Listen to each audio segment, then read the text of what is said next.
सबसे पहले file menu में नई तस्वीर ओपन करते हैं, उसे माउस की मदद से स्क्रॉल करके जूम करते हैं, फिर कंट्रोल एम प्रेस करते हैं तो एक डायलॉग बॉक्स ओपन होता है जिसमें लाइन की मदद से हम इसकी ब्राइटनेस को बढ़ा सकते हैं,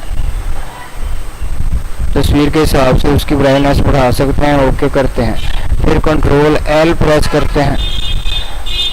कंट्रोल एल प्रेस करने के बाद भी हम कलर सिलेक्ट कर सकते हैं और इसकी ब्राइटनेस को कम या ज़्यादा कर सकते हैं।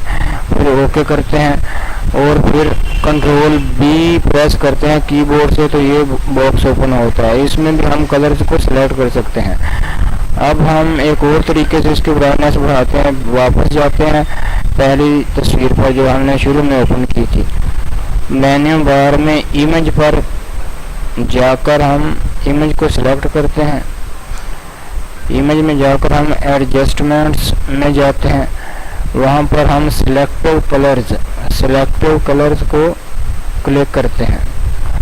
एक बॉक्स ओपन होता है जिसमें 4 ऑप्शन हैं। सबसे नीचे ब्लैक ऑप्शन, हम इसको माइनस कर देते हैं फुल माइनस, तो इसकी ब्राइटनेस में इजाफा हो जाता है। ओके कर देते हैं। फिर इमेज में जाते हैं, एडजस्टमेंट में इमेज में जाकर एडजस्टमेंट्स में जाकर सिलेक्टिव कलर्स को क्लिक करते हैं।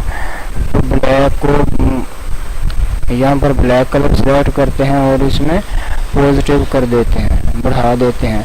तो जहाँ पर बाल सफ़ेद हुए थे वहाँ पर ब्लैक हो गए, तो ओके कर देते हैं। इस तरह आप तस्वीर की ब्राइटनेस को बढ़ा सकते हैं अडोब फोटोशॉप में। Thanks for watching.